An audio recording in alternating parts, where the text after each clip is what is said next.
Hi students, ఈరోజు మనం రీసెంట్గా విడుదలైనటువంటి ఆర్బీఐ పరపతి విధానం గురించి తెలుసుకుందాం.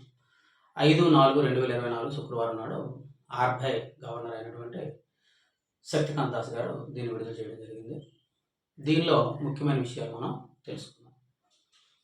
అసలు పరపతి విధానాలు ముఖ్యంగా వేటి గురించి మాట్లాడతారంటే, ఫస్ట్ వడ్డీ రేట్ల గురించి మాట్లాడతారు. అదేవిధంగా రెండవది ఏంటంటే వృద్ధి, భారతదేశం యొక్క వృద్ధి ఎలా ఉంటుంది, ఆర్థికాభివృద్ధి లేదా ఆర్థిక వృద్ధి ఎలా ఉంటుందని మాట్లాడతారు. మూడవది ఆర్థిక వ్యవస్థకు సంబంధించినటువంటి ఏవైనా కొత్త కార్యక్రమాలు చేస్తే వాటి గురించి మాట్లాడతారు. ముందు మనం వడ్డీ రేట్ల గురించి చూద్దాం. ఆర్బీఐ వడ్డీ రేట్లను కీలకంగా పరిగణిస్తుంది. ఎందుకు అంటే ఈ వడ్డీ రేట్ల మీద ఆధారపడే భారతదేశం యొక్క వృద్ధి అనేది ఆధారపడి ఉంటుంది.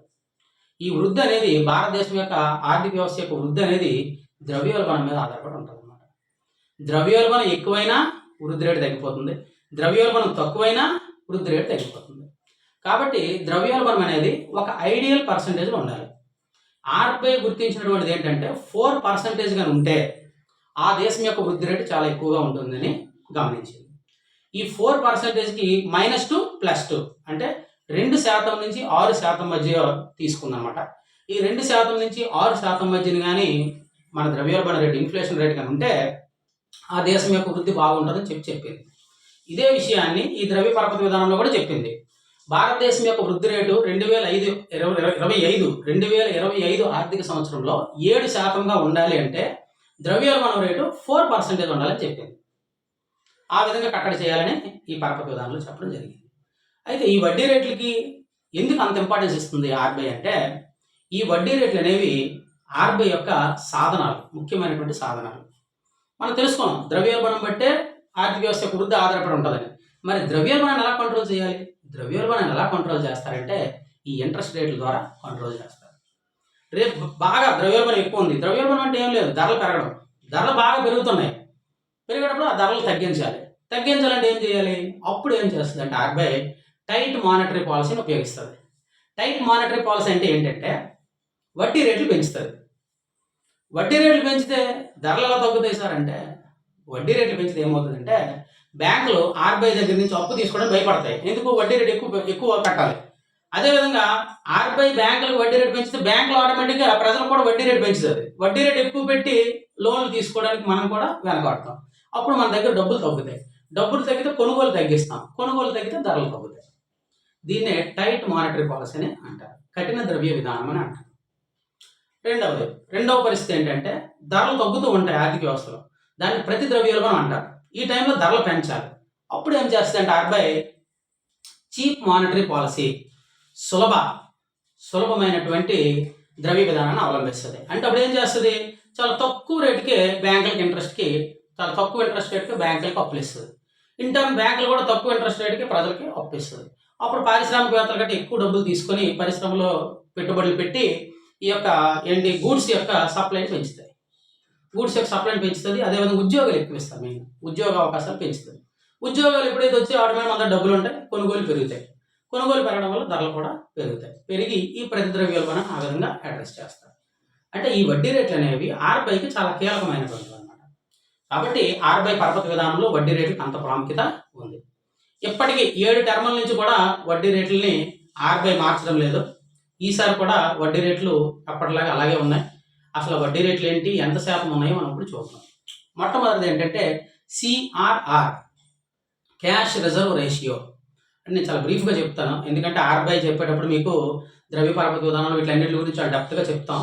కానీ ఇక్కడ ఏంటంటే మన కరెంట్ టాపిక్ కాబట్టి జస్ట్ మీకు అర్థం అవడానికి మాత్రం చెప్తాను. CRR, క్యాష్ రిజర్వ్ రేషియో అంటే ఏంటంటే బ్యాంకులు తమ దగ్గర ఉన్నటువంటి మొత్తం డిపాజిట్లలో 3 నుంచి 15% మధ్యలో ఆర్బీఐ దగ్గర ఉంచాలి. అంటే ఈ 3 నుంచి 15% అంటే అక్కడ ఉన్నటువంటి ద్రవ్యోల్బణ పరిస్థితిని బట్టి ఆర్బీఐ మార్చుతూ ఉంటుంది అన్నమాట. Minimum 3, maximum 15. ఇప్పుడు 4.50% ఉందన్నమాట. అంటే 100 రూపాయలు ఉంటే 4.5 రూపాయలు ఆర్బీఐ దగ్గర బ్యాంకులో ఉంచాలి. నెక్స్ట్ రెండవది SLR, స్టాట్యూటరీ లిక్విడ్ రేషియో. ఇదేంటంటే ఆర్బీఐ ఏం చెప్పిందంటే బ్యాంకుల దగ్గర ఉన్నటువంటి మొత్తం డిపాజిట్లలో కొంత మొత్తాన్ని, అంటే SLR ఇప్పుడు 18% ఉంది కాబట్టి ఆ డిపాజిట్లో 18%ని క్యాష్ రూపంలో కొంత, బంగారం రూపంలో కొంత, గవర్నమెంట్ సెక్యూరిటీ రూపంలో కొంత ఉంచాలన్నమాట. ఎందుకు అలా ఉంచాలి అంటే తన దగ్గర ఎప్పుడు డబ్బులు అవైలబుల్గా ఉండాలి. ఒకేసారి డిపాజిట్దారులు అందరూ కూడా డబ్బులు వెనక్కి తీసుకున్నారు అనుకోండి, అప్పుడు బ్యాంకు దివాలా తీయకూడదు కదా. ఆ విధంగా దివాలా తీయకుండా ఉండాలంటే తన దగ్గర కొంత అమౌంట్ ఉండాలి. అంతేగాని ఇచ్చిన డబ్బులు అన్ని కూడా లోన్లు ఇచ్చిస్తే రేపు పొద్దున్న డిపాజిట్దారులు ఎక్కువ మంది ఒత్తిడి చేస్తే బ్యాంక్ మీద ఒత్తిడి పెరుగుతుంది. కాబట్టి ఎస్ఎల్ఆర్ని మెయింటైన్ చేయాల్సినటువంటి పరిస్థితి ఉంది. తర్వాత మనం చూస్తే రెపో రేట్. రెపో రేట్ అంటే ఏంటంటే బ్యాంకులకు ఎప్పుడైనా డబ్బులు అవసరమైతే స్వల్పకాలానికి 1 రోజు, 2 రోజులు, 3 రోజులు అవసరమయ్యాయి అనుకోండి, తమ దగ్గర ఉన్నటువంటి సెక్యూరిటీని ఆర్బీఐ దగ్గర తనఖా పెట్టి అప్పు తీసుకుంటుంది అనమాట. ఆ విధంగా ఆర్బీఐ దగ్గర నుంచి అప్పు తీసుకునేటప్పుడు ఆర్బీఐ బ్యాంకులపై విధించేటువంటి వడ్డీ రేట్నే రెపో రేట్ అని అంటారు. దానికి రివర్స్ రెపో రేట్ అంటే ఏంటంటే బ్యాంకుల దగ్గర డబ్బులు ఎక్కువగా ఉంటే అది ఎక్కువ డబ్బులు ప్రజలకు ఇస్తుంది కాబట్టి, ప్రజలకు ఇస్తే ధరలు ఎక్కువ పెరిగిపోతాయి కాబట్టి అప్పుడు ఆర్బీఐ ఏం చేస్తుందంటే బ్యాంకుల దగ్గర నుంచి డిపాజిట్లు సేకరిస్తుంది. బ్యాంకులు ఆర్బీఐ దగ్గర డిపాజిట్ చేసేటప్పుడు ఆర్బీఐ బ్యాంకులకు ఇచ్చేటువంటి వడ్డీ రేట్నే రివర్స్ రెపో రేట్ అని అంటారు. ఓకే, తర్వాత మనం చూస్తే బ్యాంక్ రేట్నే రీడిస్కౌంట్ రేట్ అని కూడా అంటారు. ఇది కూడా రెపో రేట్ లాగా ఉంటుంది, కానీ ఈ రెండింటికి చిన్న వేరియేషన్ ఏంటంటే రెపో రేట్ అంటే చాలా స్వల్పకాలానికి తీసుకునే అప్పు, బ్యాంక్ రేట్ అంటే కొంత కాల పరిమితి 6 నెలలకో 3 నెలలకో 1 ఇయర్కో తీసుకునేటువంటి అప్పు అనమాట. బ్యాంక్ రేట్లో కూడా బ్యాంకులు ఏం చేస్తాయంటే తమకు అవసరమయ్యేటువంటి డబ్బులు అవసరమయ్యేటప్పుడు తమ దగ్గర ఉన్న సెక్యూరిటీలు గట్టా ఆర్బీఐ దగ్గర పెట్టి అక్కడి నుంచి అప్పుని తీసుకొని ఒక 6 మంత్స్కో 1 ఇయర్కో అప్పుని తిరిగి తీరుస్తాయి. దీన్నే బ్యాంక్ రేట్. ఆ విధంగా బ్యాంకులు అప్పు తీసుకునేటప్పుడు ఆర్బీఐ విధించే వడ్డీ రేట్నే బ్యాంక్ రేట్ అని అంటారు. Next one MSF, marginal standing facility rate. Marginal standing facility rate అంటే అర్థం ఏంటంటే బ్యాంకుల దగ్గర ఉన్నటువంటి డిపాజిట్లలో 2% వరకు బ్యాంకులు ఆర్బీఐ దగ్గర నుంచి అప్పు తీసుకోవచ్చు. దీన్ని మనం ఏమంటామంటే నెట్ డిపాజిట్ టైం లేబిలిటీస్, అంటే డిమాండ్ డిపాజిట్లు, టైం డిపాజిట్లు అని అర్థం, ఇంకేం లేదు. దానిలో 2% వరకు కూడా ఎప్పుడైనా అర్జెంట్ అవసరం అయ్యేటప్పుడు ఆర్బీఐ దగ్గర నుంచి అప్పు తీసుకోవచ్చు. దాన్నే మార్జినల్ స్టాండింగ్ ఫెసిలిటీ రేట్ అంటారు. అది ఇప్పుడు ప్రెజెంట్ 6.75% ఉంది. తర్వాత standing deposit facility rate, SDF, standing deposit facility rate అంటే ఏంటంటే ప్రజల దగ్గర డబ్బులు ఎక్కువ అయ్యేటప్పుడు ప్రజలు ఏం చేస్తారంటే ఆ డబ్బులు తీసుకెళ్ళి బ్యాంకులో డిపాజిట్ చేస్తారు. అప్పుడు బ్యాంకుల దగ్గర కూడా డిపాజిట్లు ఎక్కువ అయిపోతాయి. లోన్స్ తీసుకునేవారు తక్కువ మంది, డిపాజిట్లు ఎక్కువ అవుతాయి. దానివల్ల బ్యాంకులకు ఎటువంటి ఉపయోగం ఉండదు. కాబట్టి అప్పుడు బ్యాంకులు ఏం చేస్తాయంటే వాటిని తీసుకెళ్ళి ఆర్బీఐ దగ్గర డిపాజిట్ చేస్తాయి. దాని మీద ఆర్బీఐ ఇచ్చేటువంటి వడ్డీ రేట్నే standing deposit facility interest rate అని అంటారు. ఇది ఎంత ఉందంటే ప్రజెంట్ 6.25% ఉంది. ఒకసారి మనం పర్సంటేజ్ చూద్దాం. CRR 4.50, SLR 18%, repo rate 6.50%, reverse repo rate 3.35%, bank rate 6.75%, marginal standing facility rate 6.75%, standing deposit facility rate 6.25%గా ఉంది. ఇప్పుడు ఆర్బీఐ ఏం చేసిందంటే ఈ వడ్డీ రేట్ల గురించి మాట్లాడిన తర్వాత భారతదేశ ఆర్థిక వ్యవస్థ గురించి మాట్లాడుతూ 2025 సంవత్సరంలో భారతదేశం యొక్క ఆర్థిక వృద్ధి రేటు 7% ఉంటుంది. ఆ 7% రావాలంటే మనం 4%కి ద్రవ్యోల్బణాన్ని తీసుకురావాలని చెప్పింది అనమాట. చెప్తూ ఆర్థిక వ్యవస్థలో తీసుకొస్తున్నటువంటి కొన్ని మార్పుల గురించి తెలియజేసింది. ఏంటంటే యూపీఐ యాప్ల ద్వారా బ్యాంకుల్లో డిపాజిట్ చేసుకునే సౌకర్యం, అంటే బ్యాంకులు అంటే బ్యాంక్ ఏటీఎంలో. ఇప్పుడు మనం ఏం చేస్తామంటే డెబిట్ కార్డు పెట్టి దాని ద్వారా మనం బ్యాంకుల్లో మన డబ్బులు డిపాజిట్ చేస్తున్నాం. ఇప్పుడు ఆర్బీఐ కొత్త ఇనిషియేటివ్ తీసుకుందంటే యూపీఐ యాప్లు, ఫోన్పే కానీ గూగుల్ పే కానీ ఇవన్నీ ఉన్నాయి కదా, వాటి ద్వారా కూడా బ్యాంకుల్లో డిపాజిట్, ఆ సిడిఎంఏలో లేదా ఏటీఎంలో డిపాజిట్ చేసే సౌకర్యాన్ని తొందరలో తీసుకురాబోతుంది. ఇది ఒక ఇనిషియేటివ్.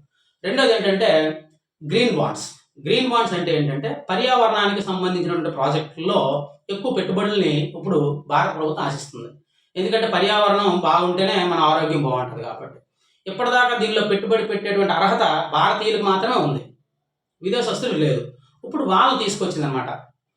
వాళ్ళని అంటే ఫారెన్ డైరెక్ట్ ఇన్వెస్ట్మెంట్ని ఆశిస్తుంది, ఫారెన్ ఇన్స్టిట్యూషనల్ ఇన్వెస్ట్మెంట్స్ని ఆశిస్తుంది. కానీ ప్రస్తుతానికైతే ఎఫ్పిఐ, ఫారెన్ పోర్ట్ఫోలియో ఇన్వెస్టర్స్, అంటే వీళ్ళు సెబీ దగ్గర, security exchange board of India ఉంది కదా, స్టాక్ మార్కెట్లు గట్టా ఆపరేట్ చేస్తుంది. దాని దగ్గర ఎవరైతే నమోదై ఉన్నారో వాళ్ళు భారతదేశంలో ఉన్నటువంటి గ్రీన్ బాండ్స్లో పెట్టుబడులు పెట్టచ్చు అని చెప్పి ఒక కొత్త విధానాన్ని తీసుకొచ్చింది. మూడవది ఏంటంటే రిటైల్ డైరెక్ట్ స్కీమ్. దీన్ని 2021 సంవత్సరంలో ప్రారంభించారు. రిటైల్ డైరెక్ట్ స్కీమ్ అంటే ఏంటంటే రిటైలర్స్ అంటే మనం అనమాట, ప్రజలని, ఇన్స్టిట్యూషనల్స్ అంటే సంస్థలు, రిటైలర్స్ అనేవారు గవర్నమెంట్ సెక్యూరిటీలు డైరెక్ట్గా కొనుక్కునే అవకాశాన్ని 2021లో ఇచ్చారు. ఇప్పుడు ఏంటంటే దానికి ఒక యాప్ను డెవలప్ చేస్తున్నారు. ఈ యాప్ ద్వారానే కొనుగోలు అమ్మకాలు జరపచ్చు. దీనివల్ల చాలా ఈజీ అవుతుంది ప్రజలకి, గవర్నమెంట్ సెక్యూరిటీలు కొనుక్కోవడం ఈజీ అవుతుందని చెప్పి దాన్ని కూడా ఇప్పుడు ప్రెజెంట్ కొత్త ఇనిషియేటివ్గా ఆర్బీఐ అనేది ప్రపోజల్ చేసింది. ఈ విధంగా ఆర్బీఐ ఇచ్చేటువంటి కరెంట్ అప్డేట్స్ని మీకు ఎప్పటికప్పుడు తీసుకొస్తుంటాను. అదేవిధంగా ఆర్థిక వ్యవస్థలో ఏం జరిగినా, ఆర్థిక వ్యవస్థకు సంబంధించి ఏం జరిగినా మీకు అప్డేట్స్ అనేవి రెగ్యులర్గా ఇస్తూ ఉంటాను. 2023 సంవత్సరం నుండి మీకు గ్రూప్ 2 మెయిన్స్ ఎగ్జామ్ అయిన దాకా కూడా మొత్తం ఇంపార్టెంట్ విషయాలు, మొత్తం ఆర్థిక వ్యవస్థకు సంబంధించి ఇటువంటి మార్పులు వస్తున్నాయి, ఏంటేంటి చేశారనేది 2023 నుంచి మీ మెయిన్స్ ఎగ్జామ్ అయినంత వరకు నేను మొత్తం మీకు చెప్పుకుంటూ వస్తాను. మీరు గ్రూప్ 1 ప్రిలిమ్స్ కానీ పరిశీలిస్తే ఈ యొక్క కరెంట్ ఈవెంట్స్ నుంచే మొత్తం ప్రశ్నలన్నీ రావడం జరిగింది. అందుకే అభ్యర్థులు అందరూ కూడా ఎకానమీ పేపర్ చాలా టఫ్గా ఉందని భావించడం జరిగింది. ఇంకోటి ఏంటంటే నెగిటివ్ మార్క్స్ ఉన్నాయి కాబట్టి మనకి ప్రశ్న తెలియకపోతే ఎట్టి పరిస్థితుల్లో మనం అటెంప్ట్ చేయలేం. కాబట్టి మన గ్రూప్ 1 ప్రిలిమ్స్ చూసిన తర్వాత మీరు అర్థం చేసుకోవాల్సింది ఏంటంటే పాతకాలానికి సంబంధించిన ప్రశ్నలన్నీ పోయాయి.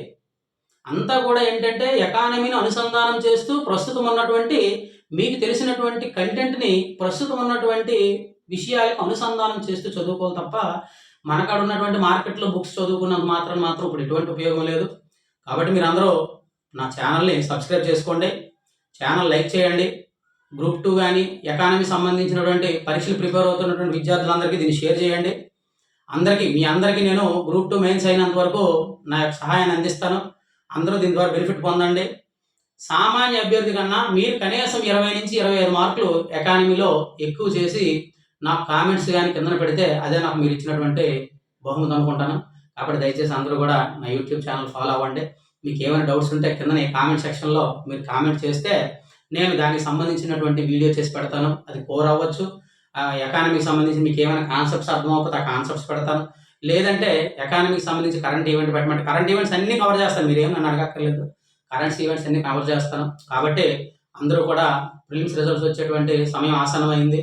కాబట్టి మీరు ప్రిపరేషన్ స్టార్ట్ చేసి వేగంగా కోర్సులు కంప్లీట్ చేసుకుంటూ బాగా ప్రిపేర్ అయ్యి ముందుకెళ్తారని చెప్పి ఆశిస్తున్నాను.